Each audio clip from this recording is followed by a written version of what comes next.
Assalamualaikum warahmatullahi wabarakatuh. Alhamdulillah, syukurillah kita bisa ketemu di video ya. Jadi kalau kemarin kita sudah bahas sekilas tentang rencana meeting tutup tahun setelah kita training untuk managerial skill, ini kita akan bahas sedikit tentang rencana meeting tutup tahun yang kaitannya dengan evaluasi dan plan di 2024. Jadi kita sudah jalankan selama 1 tahun di tahun 2023 dan setelah itu tentunya kita juga nanti akan mulai merencanakan apa saja yang nanti akan kita lakukan pada tahun 2024. Walaupun pada awal 2023 kita di akhir tahun ya 2022 itu kita belum buat rencana besaran, tetapi ada beberapa hal lompatan-lompatan yang sudah berjalan. Istilahnya kita udah growing up kembali, kita sudah bangkit lagi dari pandemi COVID dan kita harus mulai bergerak lebih kuat, lebih cepat kaitannya dengan progres dari perusahaan baik itu dari penjualan, dari sisi keuangan, sisi sumber daya manusia, peningkatan kapasiti, ada lagi hal-hal yang lainnya. Baik, untuk yang berikutnya lagi, karena hal ini menjadi sangat penting kaidah-kaidah yang akan kita gunakan, maka tentunya akan sangat membawa manfaat. Yang manfaat itu nantinya akan kita gunakan kepada Bapak Ibu sekalian. Ini jadi dari mulai planning yang akan kita buat sampai dengan nanti kita akan melakukan konsesi pada akhir tahun di 2024 sebagai proses pengukuran kita. Artinya kita ini nanti akan mengukur benar apa yang sudah kita rencanakan. Yang ini kan kita nanti akan ada simultan meeting sampai dengan di Januari, paling tidak Januari minggu kedua. Dari mulai progres kita membuat gambar hasil kerja 2023, nanti dari mulai tim marketing, ada tim accounting dan lain-lain, nanti tentunya akan membuat progres di masing-masing yang itu nanti akan kita lakukan. Jadi ada benar-benar kita itu bisa membuat semacam kayak kaca ya. Artinya apa? Bahwa laporan menjadi bukti bahwa kita itu punya ukuran. Kira-kira ukuran kita itu sampai dengan di akhir tahun, sampai dengan progres berikutnya itu kita sudah seperti apa. Lah ini sangat diperlukan oleh perusahaan untuk menjadikan dasar memiliki evaluasi. Jadi 2023 itu meningkatnya apa saja? Meningkatnya berapa? Secara marketing, market share, jumlah produk, quantity, kualitas atau apapun itu meningkatnya di mana? Ini kaitannya dengan laporan sehingga nanti sampai dengan di laporan terakhir itu bukan hanya sekedar dari sisi produknya, marketingnya, tapi juga di sisi manufacturingnya. Juga kita juga akan mulai membuat laporan sisi finansial, cash flow-nya.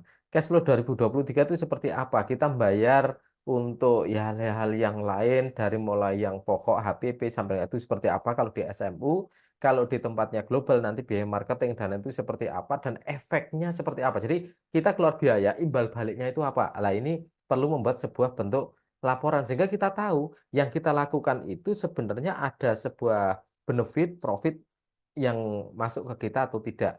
Juga termasuk laporan pajak, bagaimana dengan kaitan pajak, case apa saja terjadi 2023, kita bayar pajaknya berapa, dan kita nanti juga minta kepada konsultan pajak untuk ada bentuk laporannya. Laporan dari per bulan sampai dengan satu bundle 1 tahun, kita harus punya buku laporan pajak, yang itu kaitannya dengan buku laporan pajak perusahaan, dan juga buku laporan pajak dari masing-masing manajemen perusahaan. Jadi karena ada direktur dan lain-lain dan kita juga perlu memiliki data evaluasi dari PPh 21 pelaksanaan dari pajak penghasilan dari karyawan itu seperti apa. Ini bentuknya laporan. Lalu rencana-rencana bulan berikut atau tahun berikutnya ini kita lebih membesar bahwa kita punya semacam grand design yang akan kita lakukan pada tahun 2024. Di marketing, di sales misalnya. 2024 kita akan mulai apa yang akan dilakukan. Contoh ya, misalnya iklan radio di kota tertentu ditingkatkan. Ini misalnya untuk produk tertentu. Yang kedua, sekarang ini sudah kita punya cabang dari mulai Sumatera, Jawa, ya, itu stagnan, bahkan berkurang. Apa yang akan dilakukan 2024 untuk nambah cabang, untuk nambah wilayah, nambah pasar. Jadi kita punya cabang, kalau perlu cabang kita targetnya adalah Kalimantan, bisa masuk cabang karena biaya pengirimannya. Ini salah satu bentuk rencana di tahun 2024. Nanti dari koordinator marketing bisa membuat rencana-rencana besar ini, di background rencana besar ini nanti akan menjadi sebuah kegiatan kecil. Apa yang mau dilakukan? Apakah mau dilatih dulu? Apakah ada membuka tim marketing yang akan disiapkan menjadi kepala cabang, lalu bagaimana untuk cabang tertentu daerah mana dipelajari, apakah kita udah punya data atau belum, itu yang akan kita lakukan di tempatnya marketing. Juga penguatan di sisi sales. Bagaimana sih kita menguatkan sales sekarang ini? Jadi bukan bukan kegiatan yang langsung orang per orang bisa. Jadi kepala cabang ditingkatkan kapasitasnya itu harus mencapai dasar apa, harus mencapai seperti apa. Lah ini salah satu hal yang memang kita konsentrasi peningkatan sumber daya manusia. Kalau SDM-nya meningkat, insya Allah kita di dalam perusahaan maupun di penjualan, di sisi manufacturing, di sisi keuangan, sisi marketing, konten, dan lain-lain, ini juga merupakan sebuah kegiatan yang terus akan berlanjut. Development-nya di perusahaan ini, apa kita membuat cabang? Bagaimana dengan Gagak Sifat misalnya ya, nantinya apakah menjadi bagian langsung dari CVSMU dan itu menjadi cabang yang di Boyolali secara legalitas supaya lebih terang, lebih mudah mengelolanya atau full tetap akan digunakan pribadi, tetapi harus mengubah desain dari kemasannya. Misalnya kan kemasannya tertulis sayap Mas Sari Madu Utama. Lah ini salah satu hal yang nanti kita rencanakan dan kita bahas. Lalu berikutnya kaitannya dengan problem solving, apa masalah-masalah di tahun 2023 yang belum tersolusikan di tahun 2024. Jadi apa sih masalah yang muncul? Misalnya muncul di tempatnya data. Data kita itu data untuk stok oknam dan lain-lain, kita sudah melakukan stok oknam, berhenti, bulan dulu berjalan rutin, sekarang minimal kita harus 3 bulanan stok oknam tahun 2004, apa yang kita lakukan? Ini merupakan problem solving. Untuk apa? Punya data. Kalau kita punya karton, misalnya nih hitung-hitungan secara general aja. Misalnya punya karton inner box ya, inner box kotak susu merek Gomas. Harganya katakan kisaran 800 sampai 1000. Lalu dimakan rayap. Kalau yang dimakan rayap 10 ikat, 20 ikat misalnya, satu ikat isi berapa? Berarti terjadi kerugian berapa di tempatnya itu. Itu yang harus kita data, harus didata dengan baik. Termasuk aset-aset yang ada ini nanti akan terdata. Misalnya dari mulai tempatnya GE. Jadi nanti di tempatnya HR ada HRD ya. Di HRD itu kita nanti akan berikan ubah nama menjadi HRGE. Jadi ada Human Resource dan General Offer. Development-nya nanti akan masuk dibebankan kepada direktur. Lah, job desk seperti ini juga merupakan penataan di tahun 2024 yang harus segera kita lakukan. Struktur organisasi, job desk secara akurat dan penamaan yang tepat memang itu akan kita butuhkan untuk menguatkan apa? Menguatkan giroh dari perusahaan.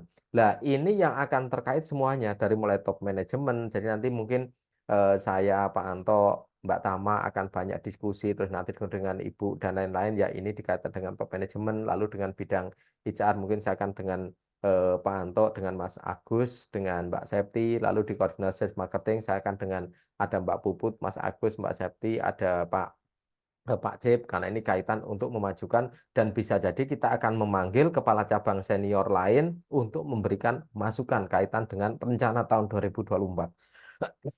Karena ini diperlukan sekali untuk kita bisa ke arah sana. Gitu. Oke, yang berikutnya lagi ada kaitannya dengan yang namanya finance. Bagaimana nanti di tempatnya Mbak Puput, Mbak Tika, di tempatnya eh, SMU dan lain-lain ya, sehingga nanti kita akan bisa mengetahui tentang sisi finance-nya. Produksi dengan Pak Agus, di tempatnya warehouse jelas, di tempatnya quality control juga jelas, ini juga menjadi hal-hal yang kita tetap akan memerlukan untuk proses yang namanya evaluasi dan perencanaan. Jadi setiap tahun di perusahaan itu selalu akan melakukan evaluasi dan perencanaan tahun berikutnya. Dari rencana yang ada akan dibedah setiap 3 bulan, 4 bulan, 6 bulan untuk dilakukan evaluasi sehingga yang namanya meeting nanti ada meeting triwulanan khusus untuk perusahaan berisi ini menjadi bentuk evaluasinya sehingga kita akan melakukan evaluasi berbasiskan data, tidak berbasiskan apa yang disampaikan, tapi ada data disampaikan dulu, ada data-data yang harus sehingga kita tahu kenapa kita harus memutuskan suatu rencana berdasarkan angka, bukan feeling, bukan perasaan, bukan kayaknya, tapi kita punya angka, angka yang menjadi dasar mengambil keputusan sehingga bisa dilakukan keputusan yang akurat. Sisi manajemen juga banyak sekali karena kita harus overview dari mulai tahun berjalan 1 tahun, 2 tahun, 3 tahun kita harusnya punya evaluasi dan ini akan kita mulai di tahun ini kita mulai membuat laporan. Kenapa? Sebagai bahan evaluasi.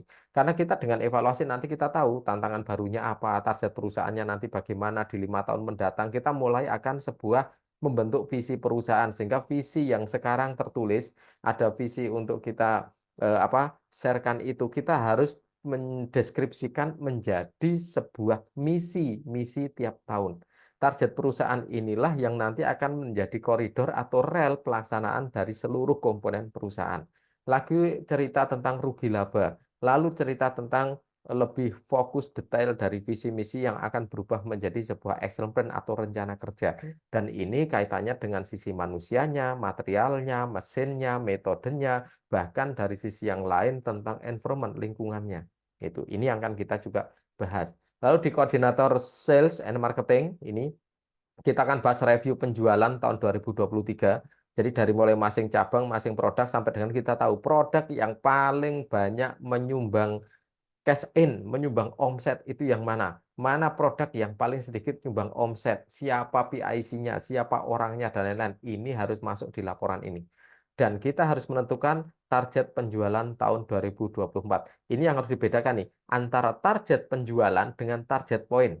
Target point itu untuk masing-masing pribadi dan cabang sebagai standar minimal. Target penjualan adalah kegiatan kita untuk bisa membawa kepada sisi perusahaan punya rencana penjualan sehingga nanti bisa di-breakdown apa yang akan dilakukan. Punya target penjualan di tahun 2024 misalnya 2 triliun. Kalau saya pernah ngalami dulu di salah satu perusahaan itu 2 triliun dibedah. 2 triliun itu mau jualan apa saja, ini orangnya siapa saja, wilayah mau di mana saja sehingga ini nanti akan mengacu kepada rencana aksi kerja di dalam perusahaan di tahun 2024 sehingga kita mencapai apa target penjualan yang kita rencanakan. Perusahaan ini bukan muluk-muluk, tapi setiap perusahaan pasti punya target penjualan. Dan target penjualan itu akan dibedakan dengan yang namanya standar poin. Standar poin cabang itu bukan target penjualan, itu adalah standar minimal, karena cabang harusnya bisa di atas poin tersebut. Caranya apa? Ini yang perlu dibedah. Jadi nanti di koordinasi sales dan marketing bersama-sama dengan kita di manajemen merencanakan tahun besok untuk bisa membuat cabang itu masuk dalam standar minimal, itu apa yang harus dilakukan. Bukan dipecat, bukan dia, tapi kita punya proses untuk melakukan entah bimbingan, binaan, atau apapun. Sehingga nanti ada tim yang harusnya nanti masuk ke sana. Lalu bagaimana tentang hambatan? Kita cerita tentang harga murah, cerita tentang harga rusak, dan lain-lain. Tapi selama ini cuma diceritakan gerakan yang harus dilakukan tidak dilakukan. Padahal istilahnya seperti ini, orang ngeluh kepala, sakit kepala, tetapi obatnya nggak pernah diminum-minum. Ya sakit kepalanya tetap akan terjadi, tapi diceritakan terus ke tetangga, aku tuh sakit kepala, aku sakit kepala, aku sakit kepala, tapi nggak pernah minum obatnya. Nah ini salah satu hal yang menjadi penyakit dasar manusia, dimanapun, di banyak perusahaan ini juga terjadi. Kadang-kadang kita sudah tahu, kita bisa melakukan pengobatan, kita melakukan pengobatan dengan cara tertentu tetapi tidak dilakukan, tetapi kita banyak mengeluh ini harga ini dan lain-lainnya. Lah ini salah satu hal yang menjadi masalah yang nanti harus kita lakukan. Lalu bagaimana rencana strategi sales and marketing ke depan? Apakah full kita akan direct selling? Apakah nanti akan buka ada online khusus? Apakah akan memberikan merek tertentu yang akan dipasarkan secara premium dengan MLM dan lain-lain? Misalnya ini merupakan salah satu rencana strategi ke depan. Permasalahan di bagian sales marketing yang global terjadi, itu yang nanti harus dijawab di dalam bentuk laporan dan rencana kerja tahun 2024. Di tempatnya produksi PPIC, kita mengenal bagaimana tentang kiriman tonnase material masuk dan lain-lain. Ini semuanya berbasis data menjadi tidak terlalu sulit. Tentang upgrading safety stock dan lain-lain itu memang kita perlu lakukan. Kenapa? Supaya asetnya perusahaan tidak banyak tertanam di gudang. Material tertentu saja yang boleh kita belinya banyak, tapi yang lainnya harus mulai mengejar konsep just in time. Nek butuh materialnya 10 kilo, belinya bukan 300 kilo, tapi belinya misalnya 15 kilo. Kenapa? Kita mulai menghitung EOQ. EOQ-nya kita akan berbasis just in time. Ini merupakan suatu hal yang besar, yang sulit, yang luar biasa. Tidak juga, karena kita bisa lakukan dengan konsep sederhana. Jadi ini juga merupakan proses. Kalau sekarang ini sudah mulai berjalan di tempatnya Pak Anto, misalnya jalan. Ketika produk ini ada produk creamer dan ini sudah berjalan, semuanya ini kita nanti perlu standarkan mana yang memang menjadi produk-produk yang agak khususnya, dan ada produk-produk yang tidak produk-produk yang umum yang pengelolaannya, jumlah ordernya dan lain-lain bisa dengan mudah dikelola. Yang berikutnya lagi sisi finance. Jadi gambaran umum cash flow ini khusus di top management ya, dengan bagian yang finance saja mungkin dengan saya atau Pak Anto. kaitannya dengan cash flow perusahaan. Jadi di top manajemen memang harus tahu cash flow perusahaan itu bagaimana. Artinya apa? Bisa jadi hal ini nanti sampai ada perancangan tentang petty cash. Untuk duit-duit kecil, untuk duit-duit yang belanja-belanja ringan, itu nanti dicatat petty cash maksimum seminggu harinya berapa rupiahnya. Itu ada batasan-batasan dari petty cash-nya, sehingga nanti tidak menyulitkan. Nah, ketika nanti ada payment atau invoicing dari perusahaan luar, dari supplier dan lain-lain yang jumlahnya agak besar, kita mulai atur. Kita hanya membayar seminggu 2 kali di hari Rabu dan Jumat misalnya, atau di hari Selasa dan Kamis, sehingga seluruh invoicing minggu kemarin akan masuk di itu, nanti kita bentuk SOP-nya. Jadi nanti ini bareng-bareng untuk apa? Menguatkan cash flow tahun 2024. Jadi pembayaran diatur, pengeluaran dana diatur, ininya semuanya nanti akan diatur dengan cermat. Ini sudah bisa saja berjalan, tetapi kita perlu sebuah SOP yang lebih kuat, termasuk pengumuman kepada supplier dan lain-lainnya. Ini yang menjadi gambaran contoh salah satu action plan tahun 2024. Jadi kita membahas tentang hal lain, termasuk yang di sisi pajak. Ini pandangan umum tentang pajak dan lain-lain. Karena sekarang ilmu pajak semuanya sudah ada di YouTube, sudah ada di internet. Belajar pajak itu sekarang gampang sekali. Tetapi tim kita pun kita akan sekolahkan privat A, privat B ya, supaya memang mengenal pajak dengan lebih baik. Ada tim yang akan kita sekolahkan. Untuk apa? Tahu kira-kira kita punya gambaran pajaknya seperti apa, dan itu memang kita harus berbicara. Kita diskusi dengan konsultan, nanti kita berbasis laporan itu bagaimana yang paling baik, paling aman, paling cermat kaitannya dengan pajak. Karena kita sudah punya konsultan, nah nanti dengan konsultan juga kita akan diskusi kaitannya dengan pajak ini. Jadi kita bayar pajak, tapi kita juga memang ada laporan pajaknya. Jadi kita tahu yang dilaporkan nanti di PPN kira-kira tonase berapa, dan lain untuk laporannya kita akan menyesuaikan ke arah sana. Lalu kaitannya dengan human resources ya. Human resources ini kaitannya dengan sumber daya manusia. Jadi nanti kita karena ada kaitan dengan PBH 21, kadang ada namanya laporan tahunan yang tepatnya di Snaker, lalu ada namanya struktur organisasi yang mulai sudah digunakan di dalam sistem jaminan halal, di dalam Badan POM. Lalu kita akan membahas tentang sistem HR. Kita sudah siapkan draftnya dari 6 bulan setelah saya bergabung di Tatita. Sistemnya akan kita gunakan nanti menjadi bentuk peraturan perusahaan atau bentuk PKB, peraturan kerja bersama, bisa saja dengan bentuk peraturan perusahaan, dan nanti akan diberlakukan setahap demi setahap, artinya berlaku parsial. Misalnya kaitan dengan cuti, kaitan dana, termasuk yang namanya ranking dari job and value. Jadi kita akan nilai orang yang punya pekerjaan lebih banyak, tanggung jawab lebih besar dan lain-lain, otomatis grading salary-nya, grading gajinya itu harus lebih tinggi.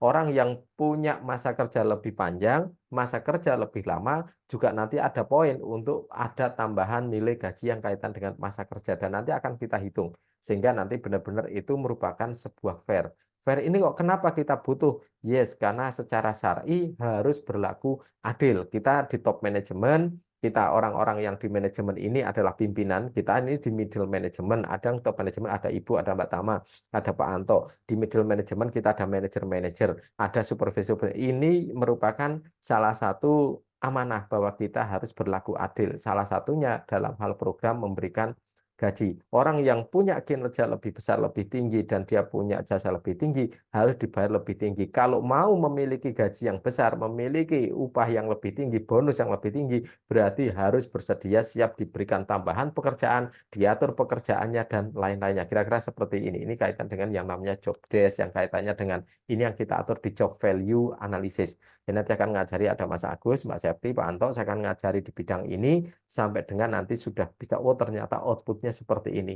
Form-formnya dengan Excel, dengan apapun saya sudah bisa siapkan, bantu siapkan, sehingga nanti kita sudah bisa bentuk laporan tahunan di 2023 dan rencana 2024. Manpower planning-nya jelas, lowongan kerja yang disiapkan jelas. Kenapa? Karena ada strategi perusahaan.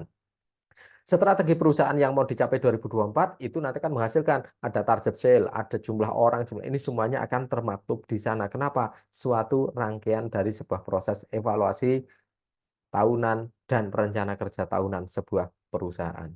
Yang berikutnya aja dengan produksi ya. Hasil produksi tahun 2003 itu sampai seperti apa? Kita kalau ngitung productivity manager di produktivitasnya, di kualitasnya, di efisiensinya seperti apa, jumlah tonasenya berbanding dengan waktu yang tersedia, kita punya yang namanya manpower, man hour. man hour itu satu orang bekerja 1 jam. Kita punya berapa man hour di tahun 2023 itu menghasilkan produk berapa. Sehingga nanti kelihatan sebenarnya satu orang 1 jam ya. Karena ukuran kerja di tenaga kerja di produksi itu orang yang direct, tenaga kerja direct itu adalah kg atau kilogram per man hour. Jadi kalau dihitung secara total dalam 1 bulan, produktivitasnya nanti kelihatan. Yang penting satu orang itu kalau bekerja 1 jam itu hasilnya berapa kilo sih? Kalau tahun 2023 satu orang bekerja 1 jam hasilnya 10 kilo, tahun 2024 ya perlu kita tingkatkan menjadi 12 atau 15 kilo gitu. Nah ini salah satu konsep mengukur produktivitas, mengukur efisiensi, dan mengukur kinerja dari produksi. Ini yang paling tepat, yang paling pas. Kenapa? Ada satuan waktu, satuan tenaga kerja. Dan ini memang diperlukan oleh kita. Yang rusak terjadi enggak? Ada enggak yang rusak? Berapa yang kita buang dan lain-lain. Misalnya sapon. Sapon itu kalau dulu di pabrik mie itu apa yang jatuh ke lantai disapu dan tidak bisa dipakai ya. Entah itu material campur, ada yang krimer, ada yang susu, ada apa itu disaponi dan nanti di kilogram. Setiap 1 bulan itu berapa kilo, setiap 1 hari berapa kilo, berapa gram misalnya. Itu salah satu yang perlu kita sudah mulai pelototi. Kok kenapa ini terjadi? Saya hanya ingin jelaskan yang paling penting sekarang ini. Dulu, tahun 2022 ke sana, 2001, 2020, 19 ke sana dan lain-lain, kita tidak bayar PPN. Artinya apa? Kita masih punya space profit. Misalnya, profit kita itu 100.000, sekarang kita bayar PPN. PPN sudah mengurangi kira-kira 30.000. Artinya profit sudah menjadi 70.000. Ini sejak tahun 2023. Tahun 2021, tahun 2022, harga waktu itu harga susu sempat belum naik, harga material sudah naik 3 kali. Artinya apa? Yang material tadinya harganya 40.000, harga menjadi 60.000. Berarti ada space keuntungan yang juga berkurang. Tahun 2023 kita naikkan harga dan itu tidak seberapa. Artinya dibanding kenaikan material itu masih sangat jauh lagi, dikurangi lagi dengan PPN. Artinya profit kita sekarang ini kalau dulu profitnya masih agak lebar, sekarang itu sempit. Karena profitnya sempit, inilah kita perlu berhemat. Ada di tempatnya material, tempatnya produksi, tempatnya warehouse, tempatnya kegiatan harian. Ini yang perlu kita efisiensikan. Sehingga apa? Profitnya ini masih melebar. Kalau gross profit, gross margin ini masih melebar, paling tidak secara perusahaan kita masih aman, sustainable untuk di masa ke depannya. Ini yang menjadi ukuran dari cash flow kita, ukuran dari keuangan kita, termasuk di produksi. Kenapa di produksi nanti ada kemungkinan akan nambah mesin filler khusus untuk saset yang berbentuk saset panjang seperti kopi-kopi yang premium, karena kita sudah akan harus fight untuk melayani MLM, melayani pasar premium, melayani Alfamart, melayani tempatnya Indomaret, melayani pasar-pasar toko-toko besar. Ini memang harus menjadi program kita. Tahun 2024 mungkin berjalan belum optimal, tapi harus kita punya mimpi suatu saat kita punya mandatory produk di supermarket. Itu sebuah impian. Juga kita punya mandatory produk yang dipegang oleh beberapa MLM. Kenapa? Pasar mereka masih sangat luas. Di Indonesia MLM kecil maupun besar sangat subur. Kalau kita bisa masuk di sana produk kita, berarti punya garansi penjualan yang cukup bagus. Nah ini salah satu hal yang juga kita kuatkan. Kok kenapa di bagian produksi saya bicara ini? Produksi harus siap dengan kualitas yang premium. Jadi bisa jadi nanti ada satu mesin filler khusus yang premium, teknisi untuk mesin filler, teknisi jet print dan lain-lain, kita tidak perlu hire orang, ada teknisi freelance yang bisa kita panggil tiap saat. Itu dulu teknisi saya ketika di pabrik mie instan, dia juga nangani dari mulai ini dan lebih rumit ya. Artinya karena udah banyak digital dan lain-lain, insya Allah untuk di mesin-mesin kita itu juga tidak terlalu sulit. Artinya apa? Kita dengan sistem produksi yang sederhana, kita tidak perlu meng-hire orang ahli mesin, tetapi kalau kita sudah tidak bisa menangani, minimal ada orang yang bisa kita panggil. Kita berikan batasan, servis apa yang manggil orang, servis mana yang dilakukan sendiri, dan servis mana yang bisa kita panggil teknisi secara freelance, termasuk peralatan dan lain-lain yang nanti akan kita mulai cek-recheck. Peralatannya apa saja yang paling dibutuhkan setiap hari untuk proses maintenance dari mesin. Olinya apa saja yang harus, grease-nya apa saja yang harus disiapkan. Karena dari mulai oli, grease, dari mulai penggantian spare part, kabel, ada fuse atau sikring dan lain-lain, ini yang menjadi sangat penting diproduksi bukan saja untuk kelancaran, tetapi untuk kualitas hasil. Ini salah satu hal di kaitan produksi. Tahun besok apa rencana kita? Gitu. Di tempatnya QC atau R&D juga ya. Jadi QC dan R&D menjadi satu bidang. Hasil produknya yang tahun 2023 kita punya jumlah merek berapa yang baru, formulasinya kayak apa. Dan ini kita mulai pendataan bahwa ada buku besar formulasi dari tempatnya R&D yang nanti akan disimpan di tempatnya top manajemen, di tempatnya Ibu. Ini menjadi dapurnya kita rahasia, tapi harus semuanya dibukukan. Mulai sekarang harus sudah mulai dicoba. Kita bikin spesifikasi model formnya nanti saya siapkan sehingga ada namanya form bill of material and process. Jadi nanti ada namanya per satu produk, satu item, misalnya gomas kita punya berapa item, ada gomas yang baru, ada formula baru, ada dan lain selalu ada dokumentasinya. Dan ini nanti akan terkait dengan pengadaan material di tempatnya Pak Anto. Di tempatnya Pak Anto ketika beli material nanti akan terkait sekali dengan hasil dari R&D ini. Saya akan siapkan seluruh formulasi yang ada, pernah yang sekarang berjalan maupun yang pernah berjalan yang bisa dibukukan. Kita akan bukukan menjadi buku besar formulasi dari produk kita yang disimpan oleh direktur. Jadi nanti disimpan hanya oleh direktur saja. SOP-nya jelas di sana, formula itu adalah dapurnya kita. Dan tidak boleh itu di copy. Saya minta untuk nanti ditulis tangan dan tulis tangan itu nanti harus sesuai dengan apa yang sehingga tulis tangan itu nanti akan apa untuk lead-nya, mimpinnya untuk proses ini nanti mungkin akan banyak dilakukan oleh Mbak Tama juga kaitannya karena beliau yang lebih paham tentang gizi dengan Ibu lebih paham karena Ibu juga menjadi apa istilahnya yang menjadi formulator juga di samping almarhum Bapak Rudi dari mulai rumah sampai itu sampai dengan sekarang ini dan itu nanti akan menjadi sebuah buku besar, buku induk yang itu nanti akan dipegang oleh top manajemen. Lalu bagaimana tentang penetapan yang namanya rejection, waste atau yang namanya bahan terbuang, bahan rusak? Ini melupakan proses di tempatnya quality control. Lalu laporannya di quality control, ada proyek riset development-nya. Setiap proyek riset development baru selalu tercatat, selalu ada catatan produknya apa dan lain-lain sehingga nanti sampai dengan yang namanya formulasi produk approval. Jadi kalau sudah disetujui oleh direktur, baru akan jalan secara massal. Setiap formula harus ada administrasi seperti itu. Analisa dan jumlah produk retur yang karena kualitas ya. Kalau yang karena expired itu berarti nanti masalahnya ada di tempatnya sales. Jadi produk retur itu ada dua. Yang pertama, retur karena expired berarti nggak bisa jualan. Itu yang pertama. Retur karena expired itu nggak bisa jualan. Yang kedua, kalau returnya karena kualitas berarti di tempatnya produksi, di tempatnya delivery, handling, logistik, ini yang perlu diperhatikan termasuk penyimpanan di tempatnya cabang. Nah, ini PR-nya kalau kaitan nanti ada data jumlah retur, berarti nanti akan ada data yang terkait dengan di bagian yang lainnya. Retur 2 itu yang menjadi konsen kita. Kalau retur yang kaitan orang nyebrang jualan, ditangkap dan lain-lain, itu tidak masuk dalam bagian, tapi full masuk di bagian sales. Lalu berikutnya kendala teknis kualitas produk. Untuk kita naikkan produk, misalnya kita mau bikin saset, ternyata mesinnya masih kurang canggih, mesinnya kurang pas, kurang presisi. Oke, kita siapkan teknisi untuk membuat mesin itu presisi. Kalau ada perlu spare part apa yang nanti setelah proses analisanya. Lalu pelaksanaan sertifikasi di Badan POM dan SCH. Ini melibatkan semua pihak sehingga nanti akan ada struktur organisasi fungsional yang kaitannya dengan Badan POM dan sertifikasi sistem jaminan halal. Untuk apa? Ada manajemen representatif, ada bagian ke bawah sampai dengan admin dan DCCN. Ini yang saya pernah minta, kenapa di tempatnya SOP, di SCH maupun Badan POM, itu dibuat menjadi 3, paling tidak kantor pusat ada 1, di pabrik ada 1, lalu di top manajemen ada 1, ben SOP-nya itu kita juga tahu semua, oh ternyata ada SOP lengkap seperti ini yang kita punya gitu. Nah, nanti Mbak Septi ini bisa ngatur ini karena sudah cukup lama juga saya ingatkan untuk hal ini dibantu Mbak Dita. Yang warehouse, stok material secara keseluruhan per akhir tahun 2023, stok yang sekarang sudah mulai dilaporkan tiap minggu sudah sangat bagus sekali.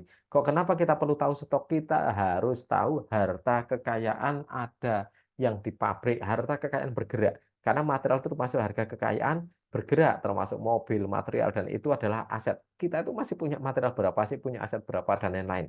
Ini salah satu kenapa kita perlu bicara tentang stok material. Stok finish good.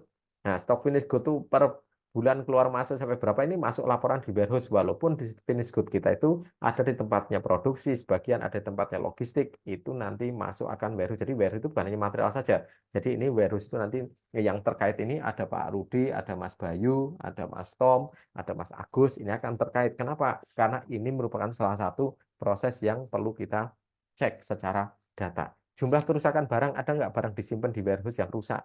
Dari tadi yang saya sampaikan, ada karton dimakan rayap, ada yang kena kecerocohan air, bocor menjadi rusak, ada yang misalnya mungkin kena tendang, ada yang mungkin kena pel, mungkin ada yang kena kotoran debu dan lain-lain sehingga itu rusak tidak bisa dipakai lagi dan itu kerugian, itu jelas-jelas duit yang terbuang cara mubazir dari perusahaan, itu nanti yang kita data sehingga kita bisa evaluasi. Kalau sekarang ini kita rugi di bagian hanya karena penyimpanan aja misalnya 20 juta, tahun depan kita pastikan tidak lebih dari 15 juta, tahun depannya tidak lebih dari 10 juta, sampai dengan targetnya bisa sampai dengan zero waste, zero kerugian, kira-kira nol kerugiannya, karena penyimpanan itu menjadi targetnya kita.